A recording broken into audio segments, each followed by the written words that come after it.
because of social distancing, we've been absent from the studio for almost 10 weeks. Did you notice that? Yeah, can't you tell I'm stuttering over myself over here? I mean, I have really missed it. It's official. We have become addicted podcasters. It's kind of addictive. It's a real treat to be back in the studio with my special guest, visionary, inventor, entrepreneur, Democratic candidate for lieutenant governor, and real estate developer, Mr. John Burkhalter. John epitomizes the American dream. He is a living testament to what hard work, creativity, and ambition can do for one's life. I think everyone in Little Rock, if not all of Arkansas, has heard about or has seen the new, very large apartment and marina development being constructed in downtown Little Rock on the Arkansas River, and aptly named Rock City Yacht Club.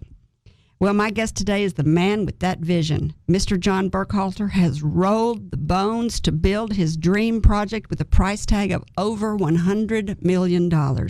It is a pleasure to welcome to the table inventor, civil engineer, real estate developer, community activist, and father of two beautiful girls, Mr. John Burkhalter.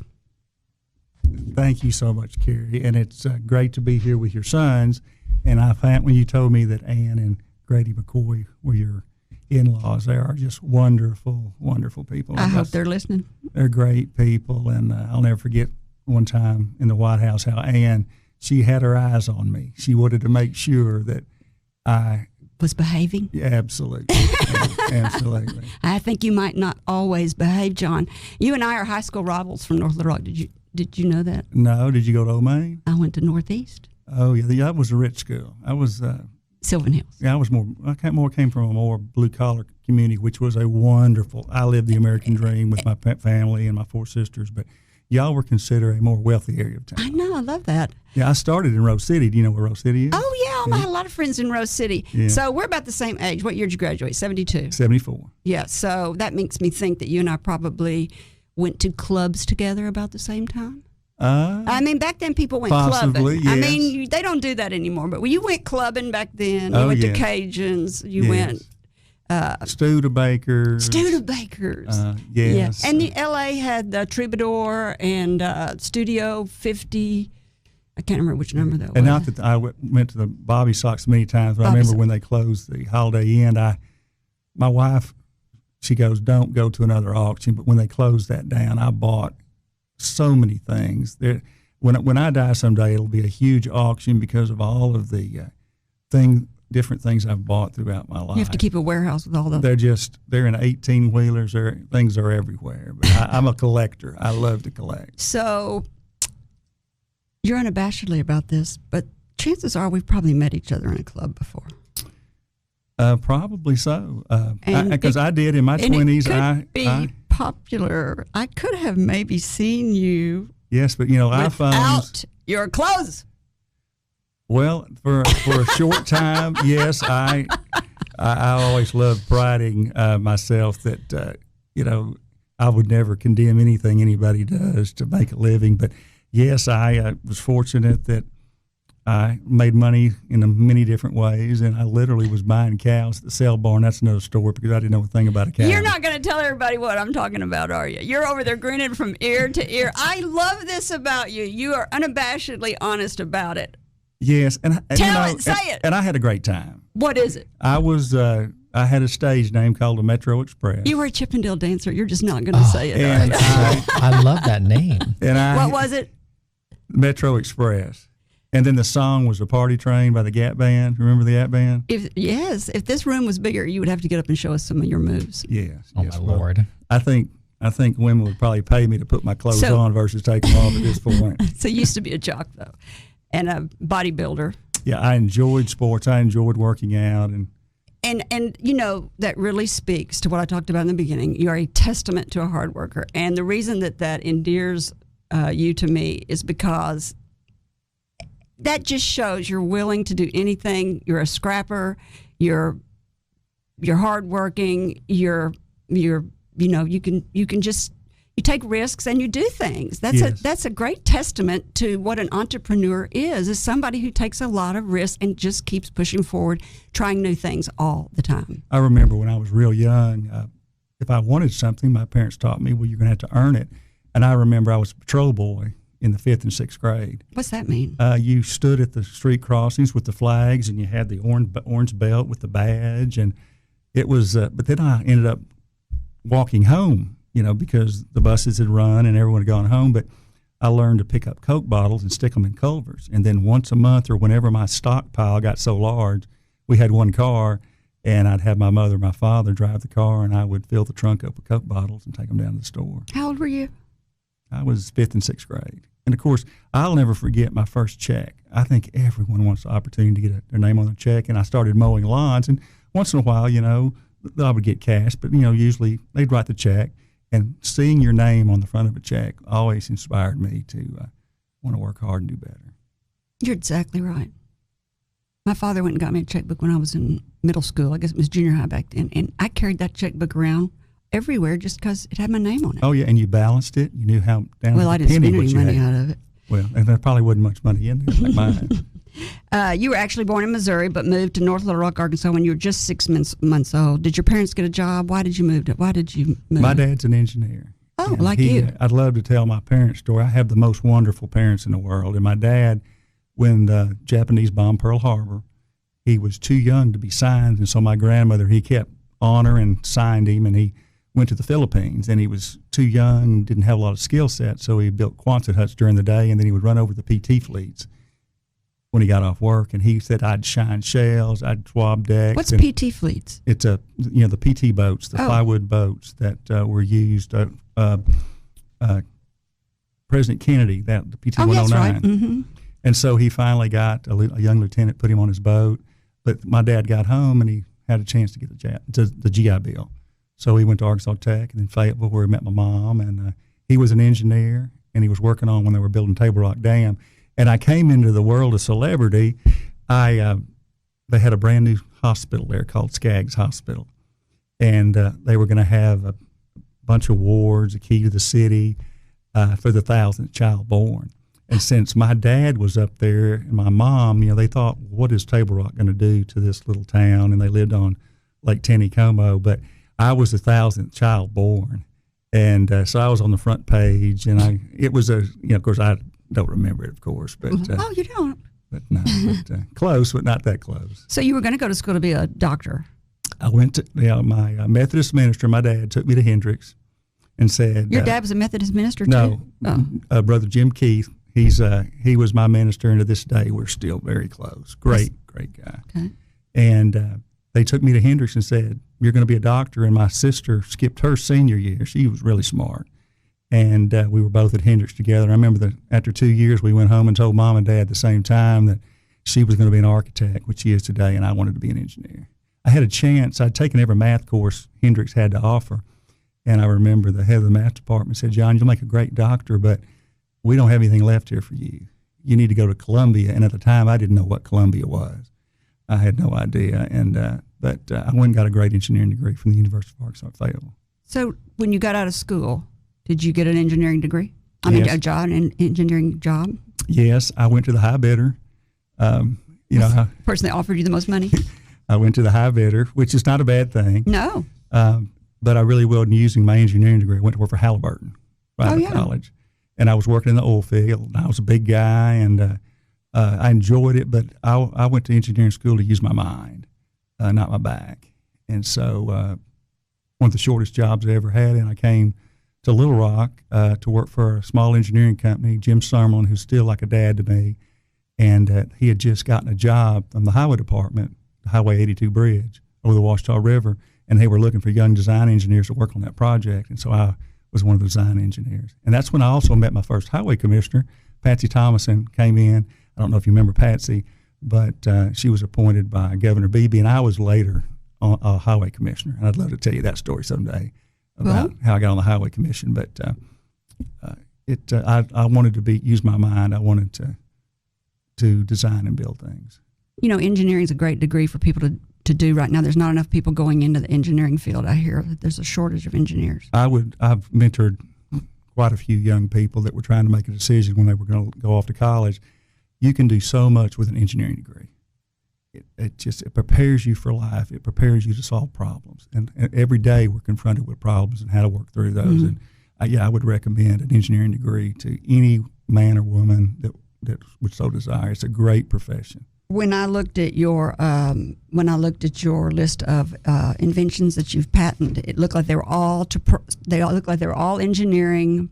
They looked like they were all solving an engineering problem. And so I think that when we come back, we need to talk about, this is a great place to take a break. And when we come back, I want to talk about some of your inventions and some of the problems you solved with them. And you can tell us the story about the very first thing you invented. When did you decide that being an inventor was a real career? I mean, you're going to be an engineer, and now all of a sudden you're like, I never thought of myself as an inventor. You didn't. My parents, since I remember when I wanted a go-kart, there was no such thing as buying a go-kart. And I was in scouting, and so to this day I'm an Eagle Scout because of my father and mother. But when I wanted something, they said, you've got to go earn it. You've got to go get it. So I went to the dump, found a frame. And so one of the things I think we're missing today is shop at school. And home ec, we used to call it home ec. Mm-hmm. I know how to sew because my mother taught me how to sew. Mm-hmm. But I agree. I needed to get what I wanted. I had to think outside the box. And learning to use tools is incredible. Yeah, I grew up running a planer, a table saw. I knew how the right way to use a skill saw, a nail gun. Just my father taught me. He was a very good carpenter. Mm-hmm. That's great. All right, this is a great place to take a break. When we come back, we'll continue our conversation with inventor, real estate mogul, and community activist, Mr. John Burkhalter. Still to come, an inventor's life, how to apply for a patent, and the story behind his newest $100 million commercial development on the Arkansas River, Rock City Yacht Club. What is his vision? And can I rent a boat slip and an apartment today? We'll be right back. You're listening to Up in Your Business with Kerry McCoy, a production of flagandbanner.com. Over 40 years ago, with only $400, Kerry founded Arkansas Flag and Banner. During the last 4 decades, the business has grown and changed, along with Kerry's experience and leadership knowledge. In 1995, she embraced the internet and rebranded her company as simply flagandbanner.com. In 2004, she became an early blogger. Since then, she has founded the nonprofit Friends of Dreamland Ballroom, began publishing her magazine Brave, and in 2016 branched out into this very radio show, YouTube channel, and podcasts.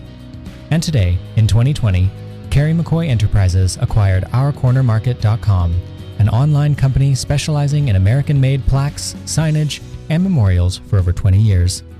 If you'd like to sponsor this show or get involved with any of Kerry McCoy's enterprises, send an email to me, gray@flagandbanner.com. That's GRAY@flagandbanner.com. Telling American-made stories, selling American-made flags, flagandbanner.com. Back to you, Kerry. Thanks, Gray. You're listening to Up in Your Business with me, Kerry McCoy, and I'm speaking today with inventor, civil engineer, and real estate developer of Rock City Yacht Club, I like to say, and Marina. Do you ever say that? Oh, yes. And some people don't quite understand what you mean when you say a yacht club. I know. It's scary. It's intimidating. Well, I started out with a canoe in the Arkansas River. I stayed against the banks because I knew I probably didn't need to be out in the middle in a canoe. Well, you never do in a canoe. Correct. And but yeah, it's for any size boat that you want to bring up that river or down that river. But party barges, runabouts, ski boats. That's really the mainstay. I can't wait to talk about your marina. I am in love with it. I have been on the river. I have looked at it from both sides. I am in love with it. I'm actually jealous because I wish I could do something big like that. It's awesome. It's going to be great for Arkansas. And I think you probably figured it out because of you worked for the AIDC so long. You probably thought about these needs for Little Rock. But let's not talk about that yet. We're going to talk about your career as an inventor. As a child, were you always taking stuff apart at your mother's house and driving her crazy? Yes, I remember small toys. I would end up taking them apart. Of course, I have 4 sisters, and they didn't enjoy that part. Tear the heads off their dolls. But what was interesting? What's making their neck turn? Yes, and what's so interesting, when you would open up a toy, it was the inside of a Spam can or something, because so many things were coming from Japan. What? And after the war, we sent a lot of they bought a lot of our scrap metal. And so those toys, you would open up, and the inside it still would have the label of the type of vegetable or company that actually utilized that can. The original recycling. We should still be doing that. Well, that's interesting. All right, you have tell us the first thing you patented.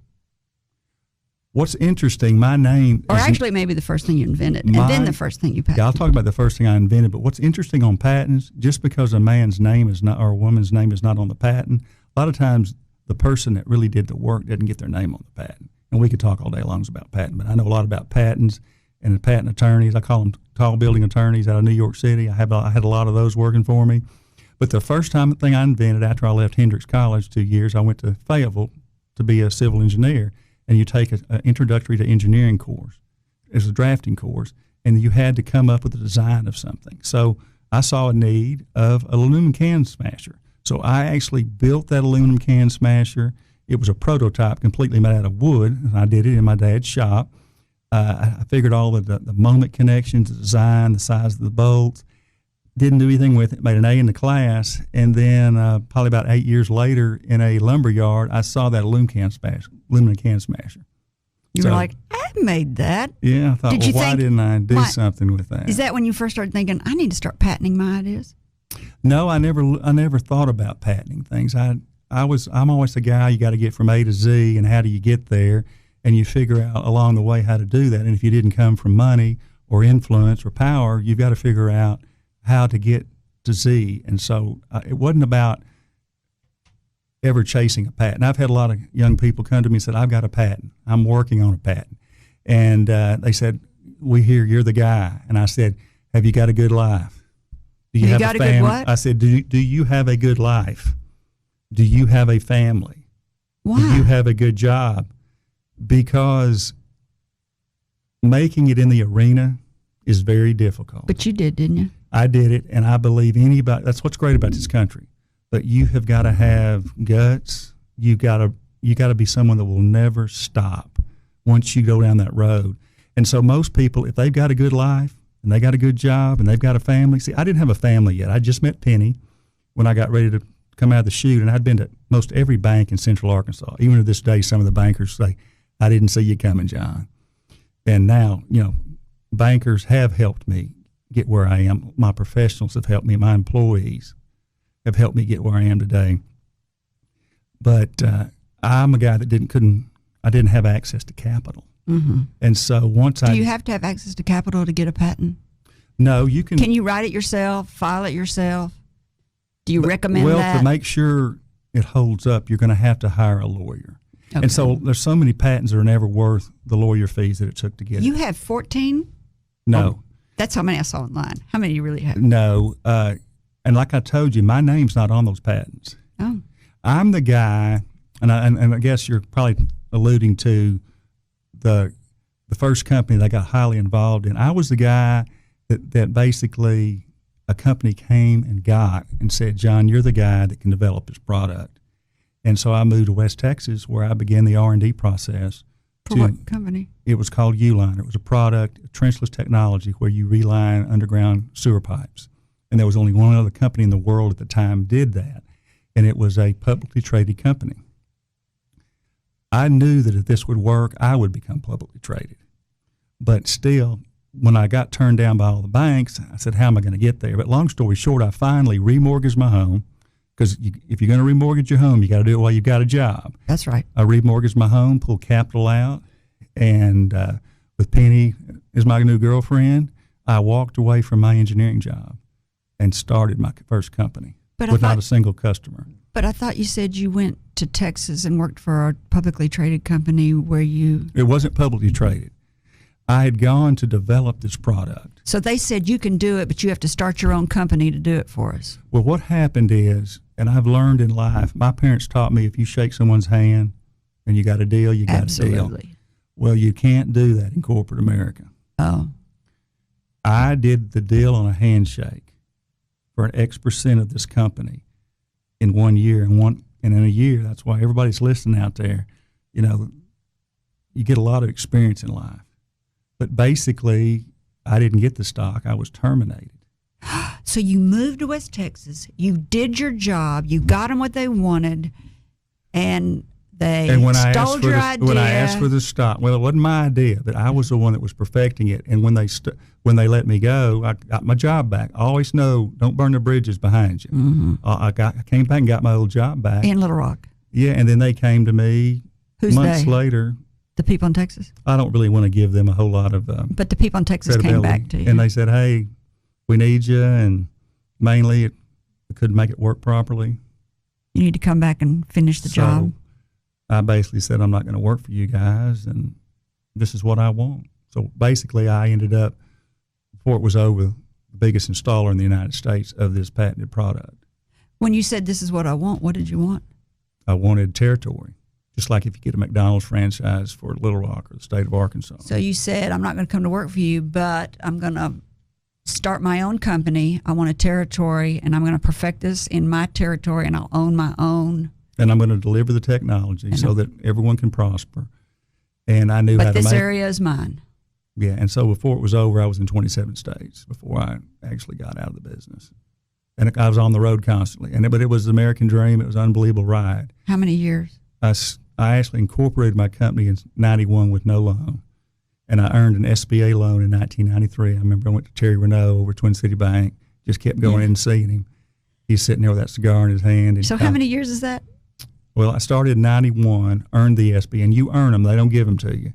So I started in 1991, earned the SBA loan in 1993, and sold my company to the public markets in 1998. Oh, what a ride. And it was a ride. And Gray, you look pale. Yeah, that all happened real fast. But it was quick. It was one job at a time, just like you have one customer at a time. Uh-huh. You sell one flag at a time. You sell quality at a time. And I would build one job and one state at a time. One job at a time. One municipality. One engineer at a time. So when I'm reading about the patents, is that the one with the projectile? What did it do? Is that the one that I read? Where is this one? I'm not privileged to see what you have in your hand. Oh, let me see. I'm going to tell you. It's the dual combustible missile system. Is that in a pipe? No, you've got probably the wrong guy, possibly. But no, I don't. It's got your name all over it. This I was involved in originally with a theoretical patent. But what does this patent do? Because I've asked everybody, what does his patent do that he first got his first break, that he's parlayed into all these other things? What does it do? Nobody knows. Let's just talk about a vein or artery in your body. Okay. You know what a stent is? Yes. They actually go in there and they put a new section in the artery or the vein. Imagine a polyethylene pipe, a material that, like when you go to the grocery store and you buy a gallon of milk, that milk jug is made out of polyethylene. Right. So we would manufacture polyethylene pipe round in a gas plant. You've probably seen the orange or yellow pipe that lays out on the ground when they're putting it in the ground. That designates that it's a gas pipe. And so we use the virgin material, which is white, because we need to be able to see it. It's probably too much to tell in an hour. So you put go ahead. We would make a pipe round, and then we would deform it and coil it. And then we would pull that deformed pipe inside an old pipe and then close the ends, create a pressure vessel, superheat water, and reform the pipe. It would unfold like a balloon. Yeah, but imagine a piece of macaroni, how it gets hot, it gets soft. So, I see. So when you take the polyethylene to temperature, to certain temperature, see, a lot of people thought they could shortcut what I had worked on. Yeah. But, there's a reason you got to get from A to Z when you read or you build something. People thought that they could just pull it in there and pop it out with air or hit it with some heat, but that wouldn't perfect. Wouldn't. And it patches holes in the pipes. Well, from manhole to manhole. What problem does it solve? It patches holes. It puts a brand new pipe in the ground without excavating. So, oh yeah, good. So one of my first big jobs was in Oklahoma City, and I remember there was AT&T building sat there, and this pipe was 20-something feet in the ground and had holes in it. I put a brand new pipe in the ground that gave it probably another 50-year life without excavating, without digging the surface of the ground. Because if you dug down by the AT&T building in Oklahoma City, you're going to hit fiber, you're going to hit gas. That's your water. legacy. I know you think that this new Marina is your legacy, but that's pretty awesome. That's pretty incredible. You invented a clothes hanger, adjustable desktop, cardiac replacing pump, aerial seeder. Is that some farming thing? What? Some of those things you can't credit me with. Well, your name's on. Okay, forget it. Tell us the story. So you just. But I lived the American dream, and I remember my Bob Ferguson, my CPA, who may be listening today, who was my mentor and my big brother, and he said, he goes, "What are we going to do next?" He said, "You can be done," and I said, "Nah, I've just begun." My mother always taught me, "John, don't you ever stop dreaming," and that's one of the things I hope the viewers pick up from this conversation is you've got to pay a price, and no matter what mistakes you've made, you can be anything you want to in this country. You got to pay a price. You're going to need a little luck, but the main thing you got to do is you got to be able to work a lot of hours. That's right. And like you were saying because before, I took off early to come see you tonight, by the way. Oh, thank you. So like you were saying, you it's creative. You find business creative. And it isn't a creative outlet for you to keep building ideas and businesses. I mean, what would you do if you weren't? Yeah, I mean, when I got ready to build this yacht club, when I fathomed at the cost it was going to, because I'd run some estimates on building it, because one, I had to tame that river's edge. I had to build a river wall, but I wanted to build something to a Corps of Engineer standard, something to a high-end standard, and so I had to figure out a way to skin that cat in a different way, and I did come up with some marvelous designs that I think are fascinating.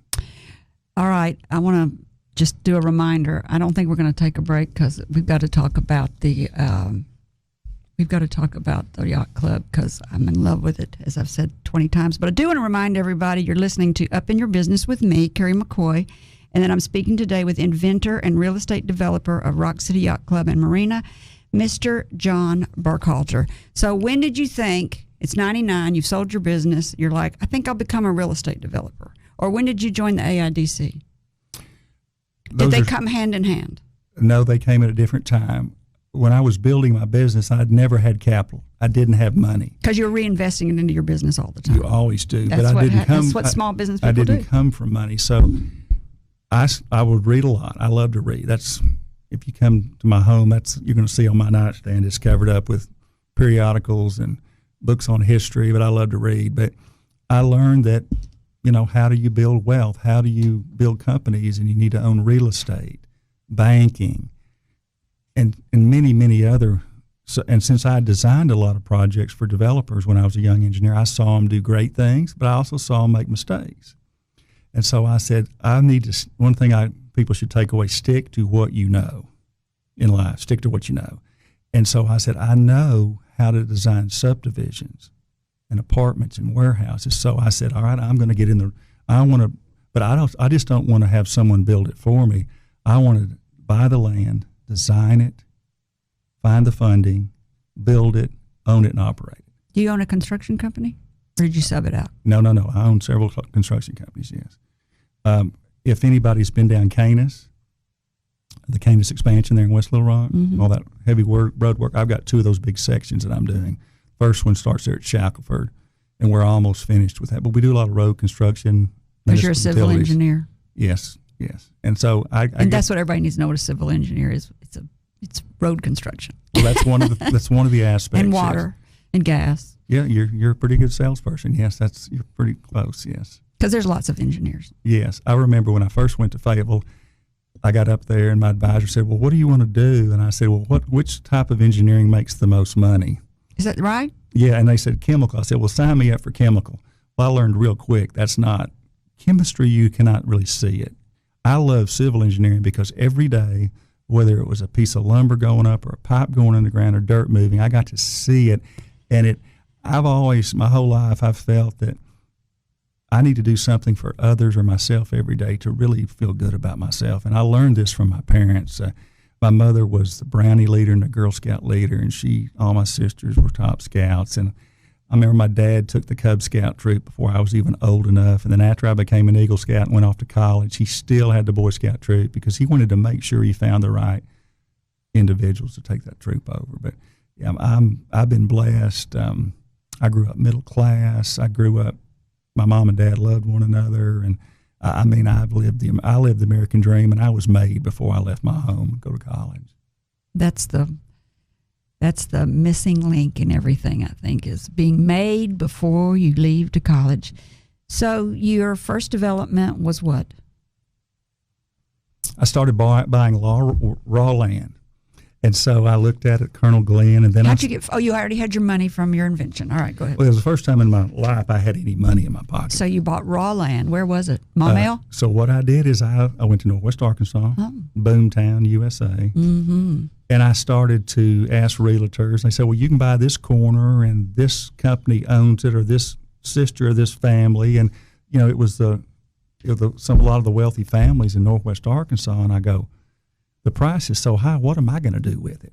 If they want to sell it to me, why aren't they doing something with it? And so I looked in Central Arkansas, and then I finally realized Maumelle Boulevard was the right price. Things hadn't been inflated yet, and so I began to buy land in the Maumelle area. What year was that, 2000? Well, I went public in 98, and so that was about 2000, 2001. Did I just see you sold all that Maumelle land in the paper? Not Maumelle, but I sold some other developments. But it wasn't Maumelle? I did sell one over there. Oh, my gosh, how many do you have? Yes, I did sell a really nice development over there. Yeah, it was just in the paper this week. No, that was probably the Amazon transaction. No, it was not, because I didn't know you got. Let's just bust you out right here. I was wondering if I could say anything about it. So you got the Amazon transaction. What do you call it? Well, I should say there's a guy I'm going to shout out to, Pete Hornybrook. Yeah. He is like a dad to me. And he taught me, I knew nothing about real estate, so I went to people I trusted. And Pete always taught me, too much non-income producing dirt will break you, because I started buying a lot of dirt. He said, John, you got money, but let's slow down on just the raw dirt. We got to figure out something to do with this dirt. Great advice. And Pete told me, he said, John, he said, because I had this great piece of property in Maumelle, and he said, what do you want to do with it? I said, I think I want to build a commercial park. I didn't want to call it industrial park because, back, AIDC used to be the Arkansas Industrial Development. And now, we've changed the name, and hopefully I get to talk about being on that commission and being the chairman. But Pete said, build big boy buildings. Build buildings for big companies. He said, mom and pops come and go. He said, there's nothing wrong with a mom and pop. Because, I grew up a mom and pop. My grandparents owned a little fabric center in Pike Plaza where I learned to sew, and my mother was a manager there. And she made sure she didn't get the chance to go to college, so she made sure that we were all going to go to college. My parents made sure that we went to college. But I was right in there with my sisters. I learned to sew. I learned to do whatever it took. In Pike Plaza on Pike Avenue? Yes. And I met a dear friend of mine, Rick Ashley. I know we ran into each other because his father owned the strip mall, and he always had a young child in tote.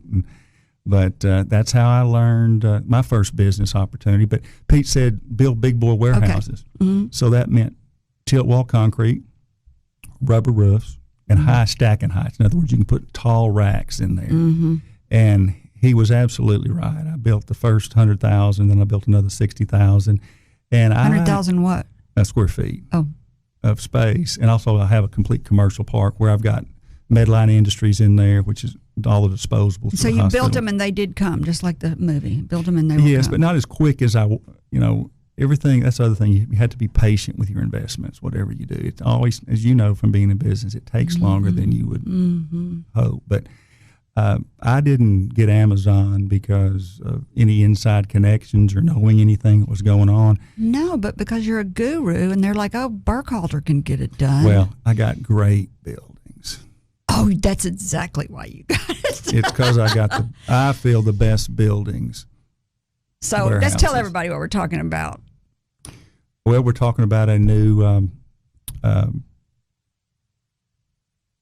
distribution center for Amazon that went up for bid, and everybody had to go online and apply for it. Well, now, first of all, is that what we're talking about? Well, Amazon is building a big development at the port and also on I-30.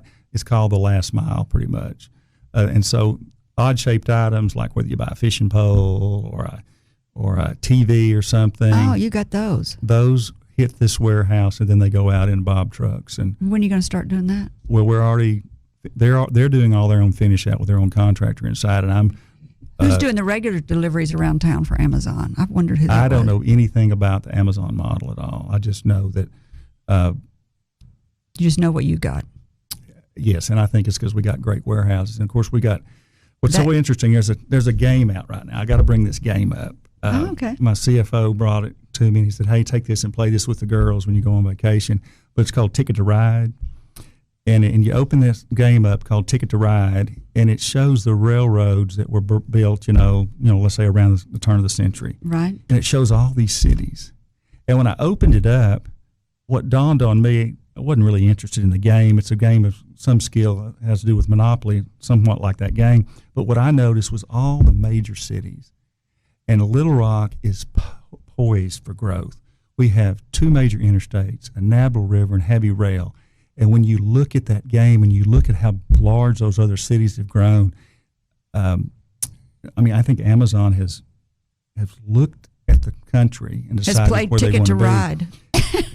Yeah, so anybody gets a chance to look at Ticket to Ride, I think. But Little Rock is going to be a major hub. When I say hub, I mean a big city. It's going to grow. That's how come you decided to invest. Let's tell everybody you're listening to Up in Your Business with me, Kerry McCoy, and I'm speaking today with inventor, real estate developer of Rock City Yacht Club and Marina, Mr. John Burkhalter.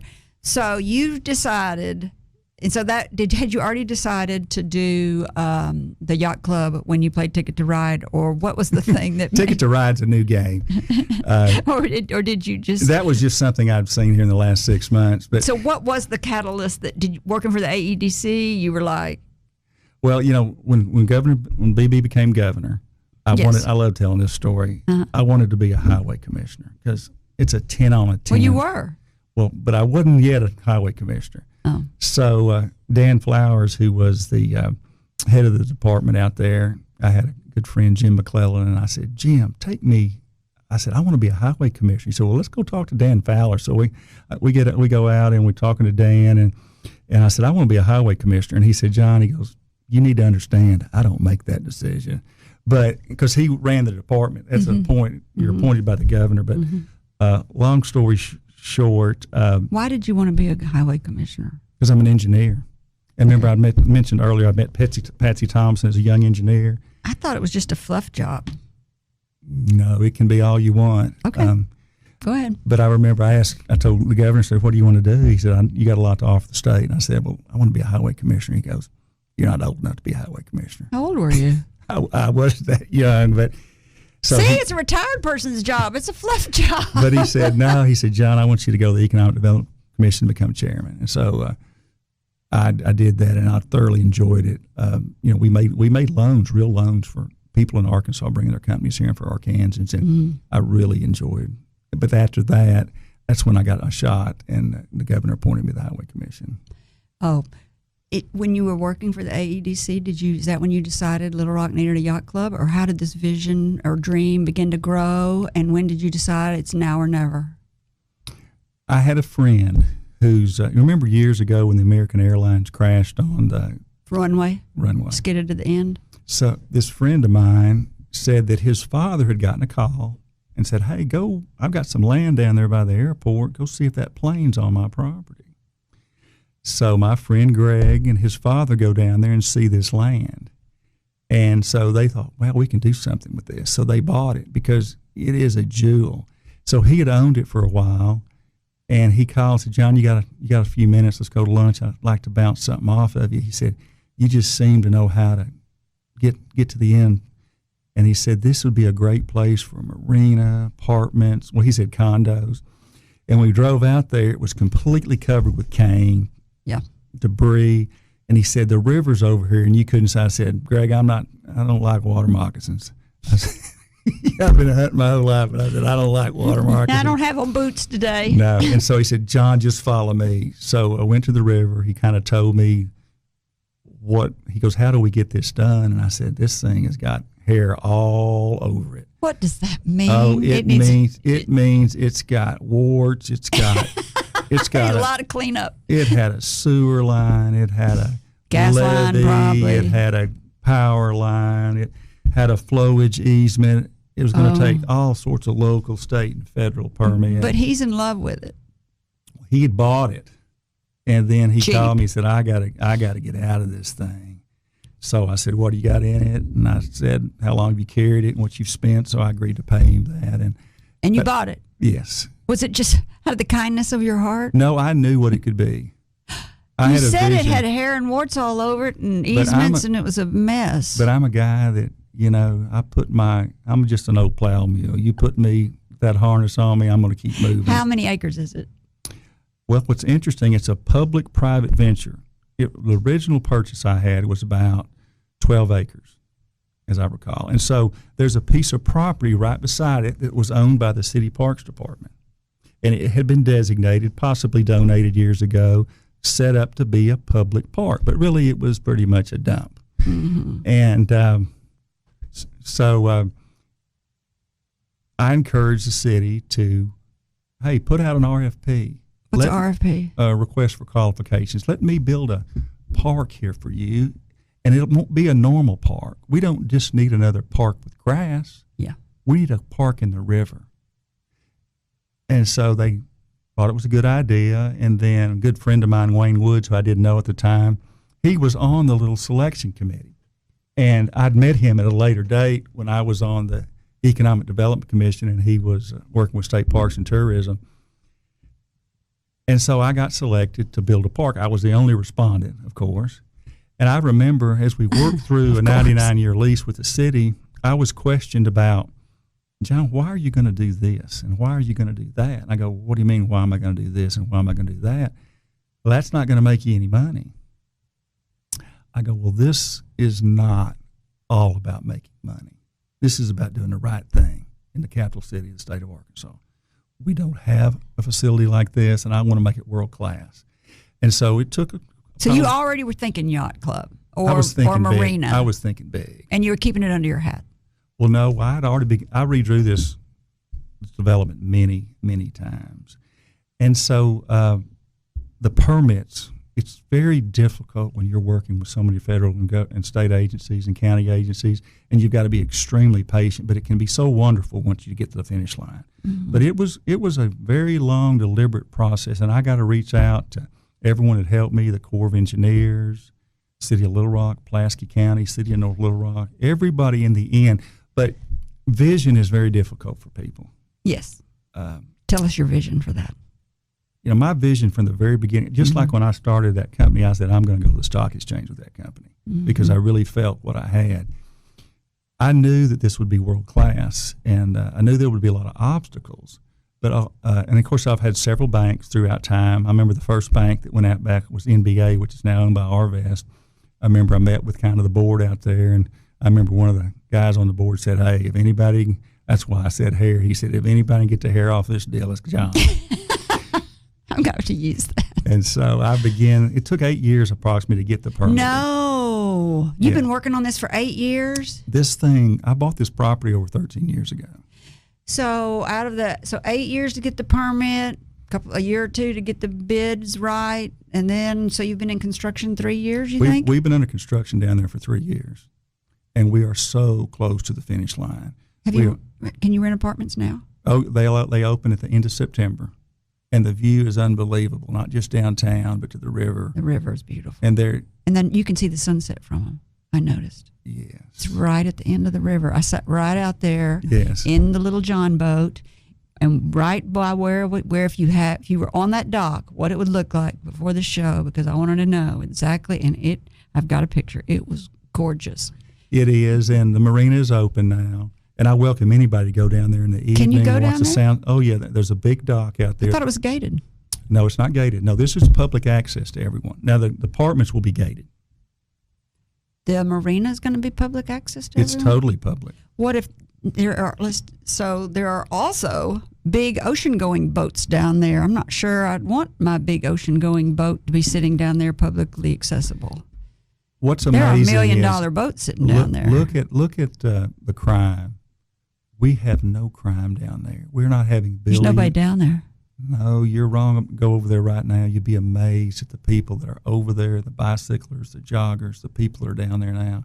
Another great thing that's coming is Metroplan approved a grant to extend the Southwest Trail all the way out to the Clinton What's the Southwest Trail? The bike trail? A bike trail that goes all along the levee along my property, and it goes all the way out to the Clinton Library. A long time in the planning.